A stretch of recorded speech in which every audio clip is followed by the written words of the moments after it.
Hi everyone, thank you for joining me. This is a yin yoga practice specifically targeting the hips, so very much a lower body intensive yin class. If you've never done yin with me before, it's a passive style of yoga, so we hold passive poses for an extended period of time, usually around the 3 to 5 minute mark per pose per side, and we're really trying to encourage ourselves to relax in the poses.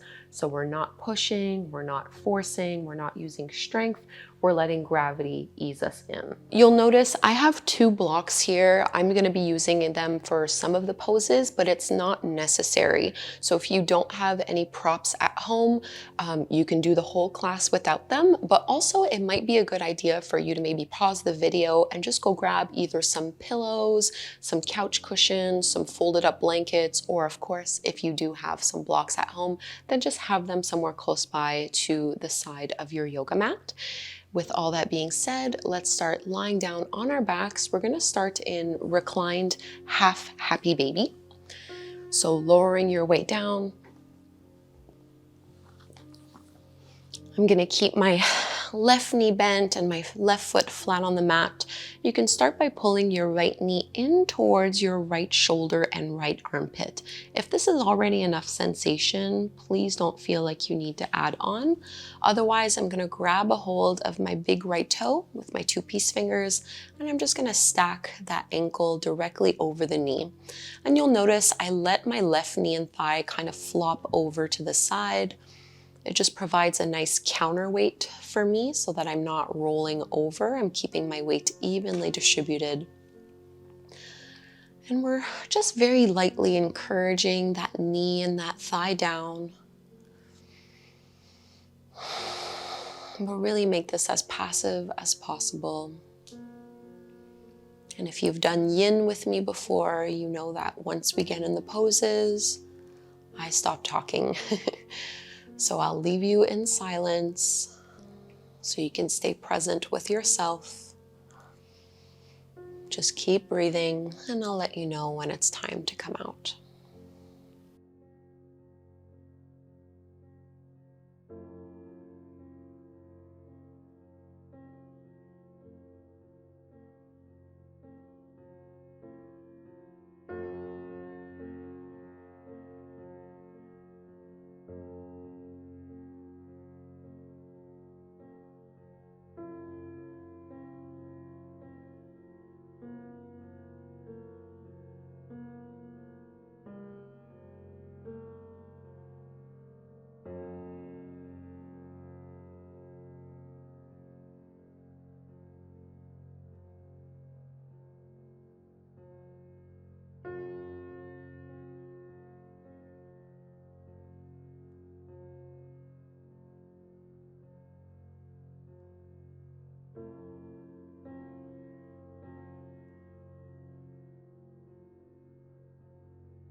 Take your last few breaths here in this pose on this side.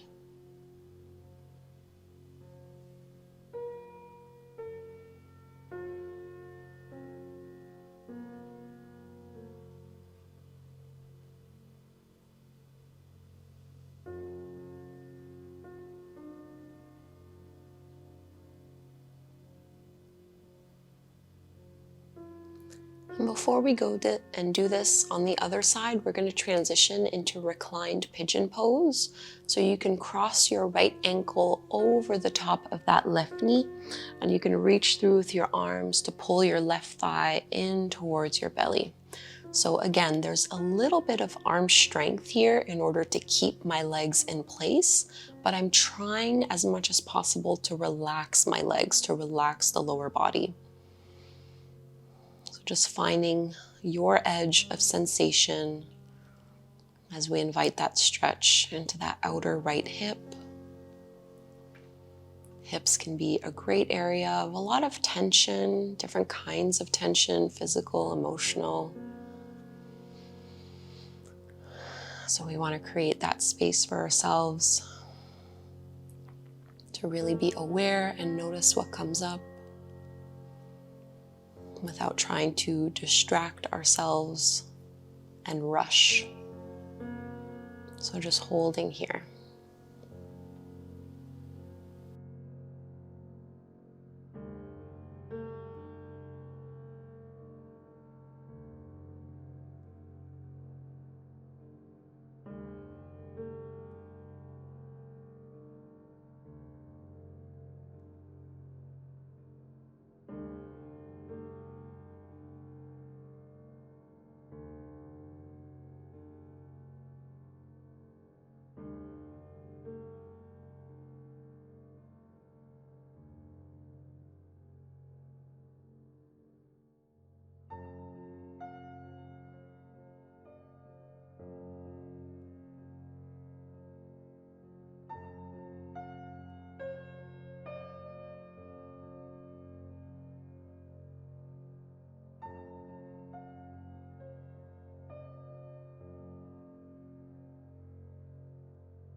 Carefully release the hold of your left leg, uncross the legs, and just check in to see what would feel good here to release those two poses.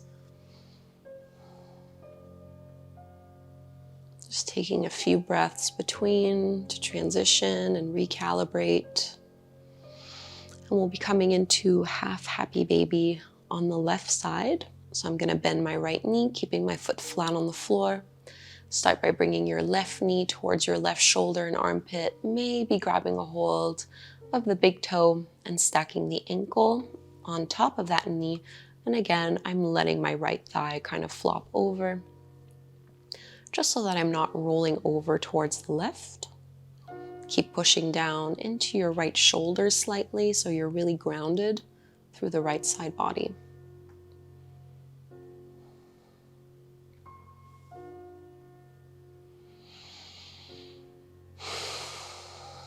Breathing deeply here as we hold.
From half happy baby, we move into reclined pigeon. So you can just guide your left ankle over the top of that right knee.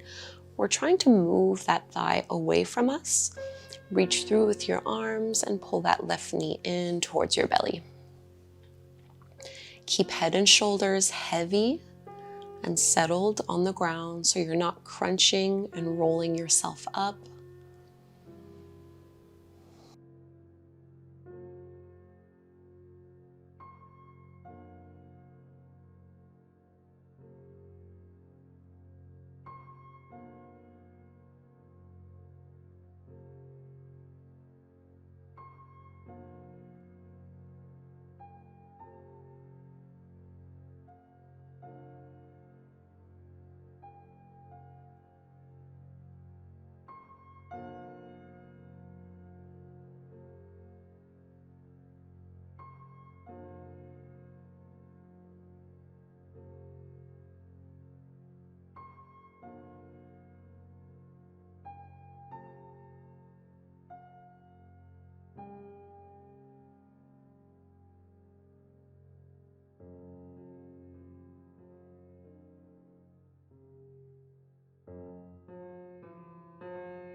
Release the hold of that right leg. Carefully set the feet back down.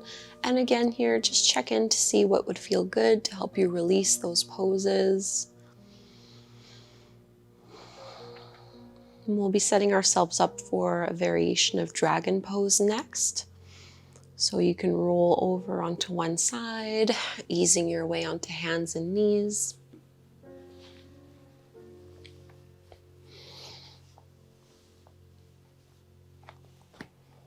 So I'll give you some options here. This can be a little bit of an intense type of pose. We're going to be stepping the right foot forward to the outer edge of the right hand. And I'm kind of walking myself forward so that I can melt the hips down. This is option one. You can also just come up onto your blocks to make this a little bit more supportive. You can fold up your mat to give your knee a little bit more cushioning.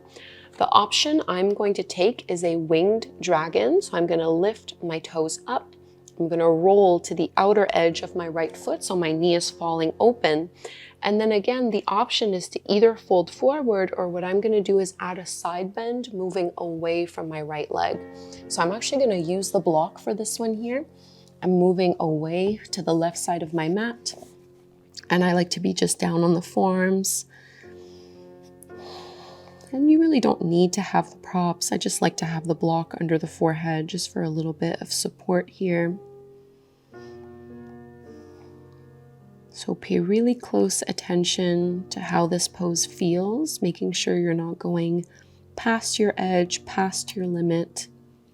If it feels like you're struggling against the floor and against the pose, that's how you know you've gone too deep into this one. Remember, we're here for, a few minutes, so take your time to get settled.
Depending on which variation you were doing, if you were down on your forearms, you can lift yourself up, coming back through to center, and really take your time coming out of this one. Really intense hip stretch, and just check to see what would feel good. Maybe stretching or straightening that leg back behind you, or just coming to a kneeling position for a few moments.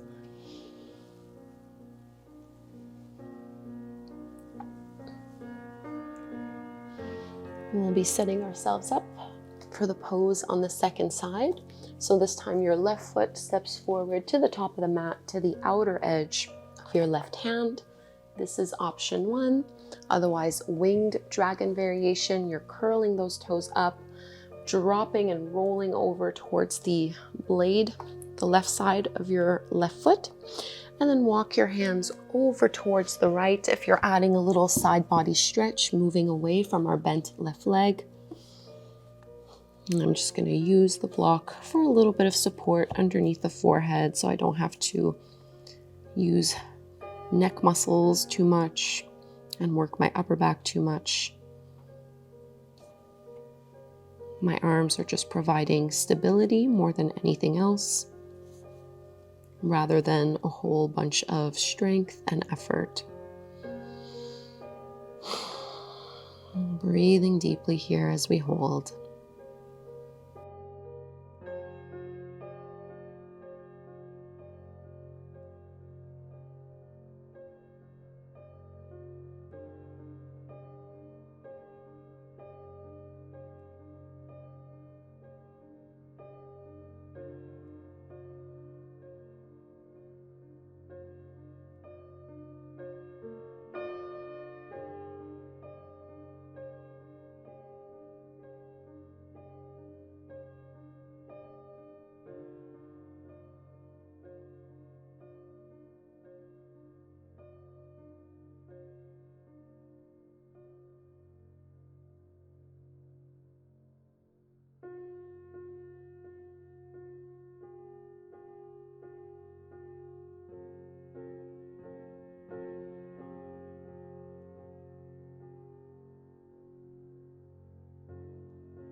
Bring some energy back into your arms. Ease on out. Lifting up. And again, just notice what would feel good to you here to transition out of this one.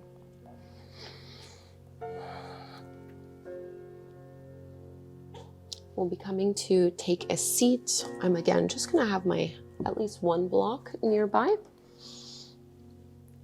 We'll come into star pose, which is similar to butterfly, but instead of having the heels really close in and the feet together, you're going to bring your legs further out so it's a little bit more than a 90-degree angle, and widen your feet so they're about like a block width apart.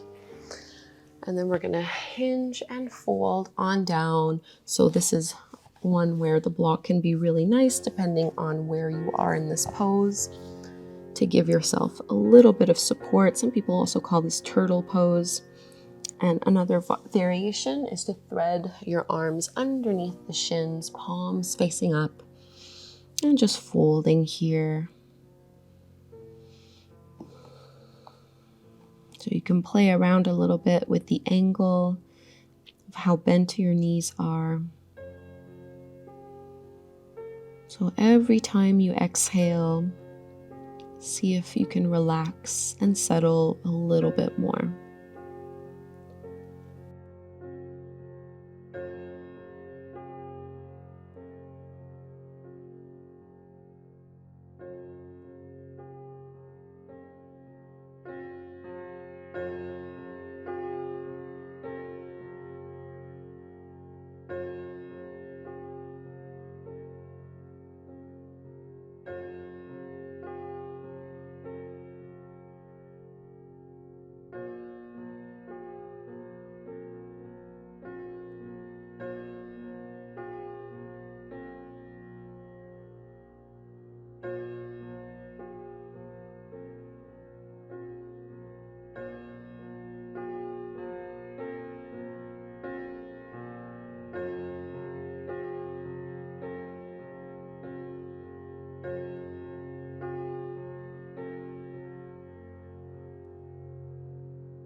If you had your forearms underneath your legs and calves like what I have here, you can walk them back in and really take your time out of these forward folds.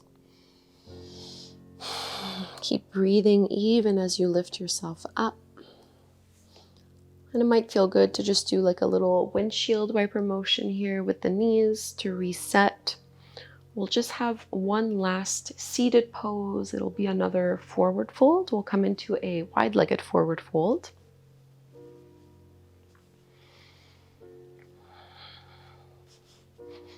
So sitting up, you can open the legs out, and they really don't need to go all that wide, especially because we are holding the pose for an extended period of time. And then I'm letting my spine naturally round. I'm letting gravity be what pulls me deeper into this pose, not pushing or pulling or forcing myself to get closer to the mat.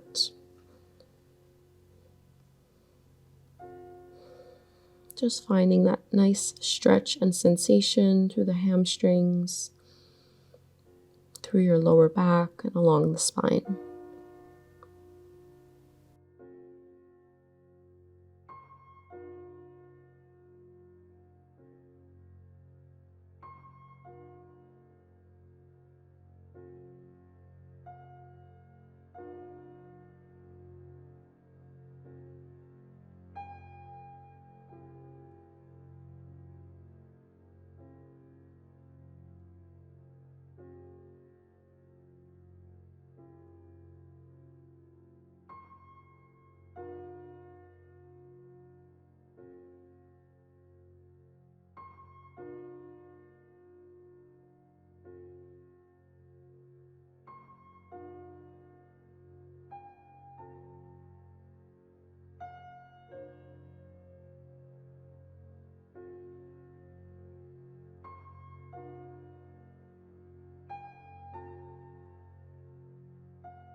So just like before, we ease out of the forward fold slowly, using arm strength to unroll inch by inch. And even though this is a hips focused class, we are going to go into Sphinx pose just to give our lower body a little bit of a break. So focusing on chest and upper back a little more. Sphinx pose, you can go onto your belly, bringing your forearms out in front of you.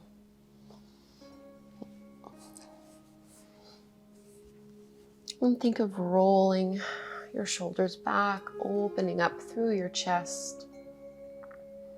You can widen your feet a little bit more if you feel any kind of pinching or discomfort in your lower back. But try to just relax your lower body. So with my breath in Sphinx, I like to imagine that when I inhale, you can really inflate almost like a balloon. So not just breathing into the front, like into your chest, but really expanding through the sides, expanding through the shoulder blades, through the upper back. And also sending that breath all the way down to your lower belly.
Big deep breath in here.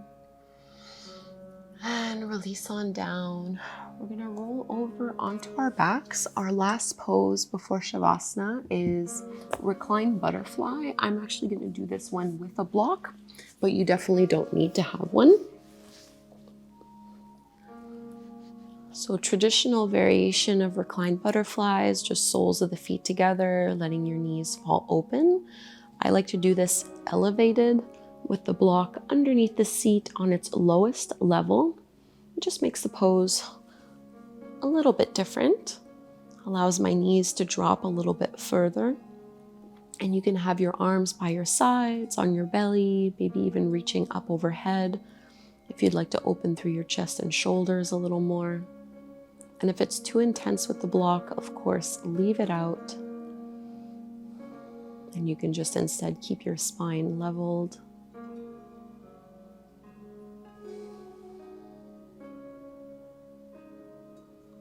We're trying to relax our hip flexors,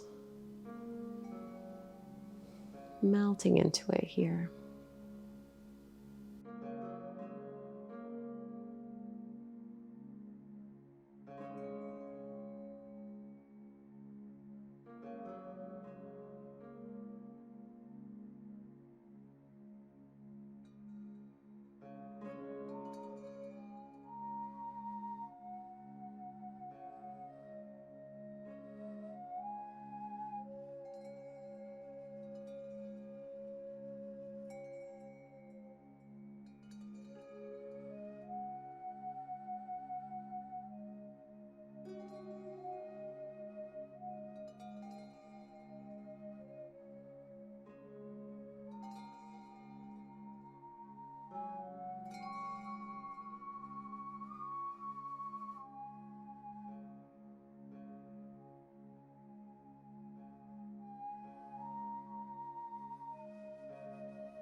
Bring your knees back up, feet flat to the floor. If you had a block, you can shift it out of the way. We won't be needing any props. And just check in to see what would feel good for you before we go to Shavasana, our final resting pose. Especially for your lower back.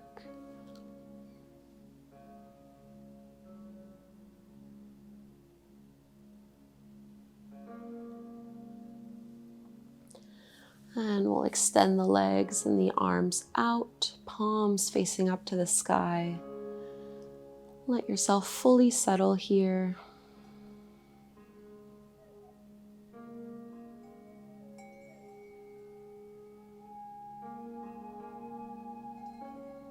Enjoying these final few minutes of rest and relaxation.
Let's deepen our breath,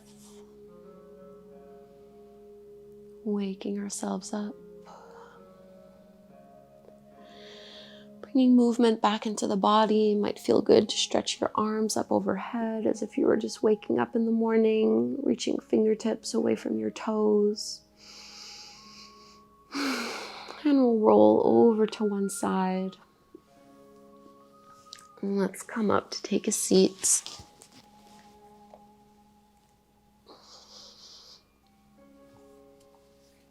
And you can close your eyes once you're there. Keep the focus inward, hands together at the front of the heart. Just taking a moment to observe the effects of your practice. And we'll close by chanting Om one time. Let's inhale to chant. Breathe in. Om.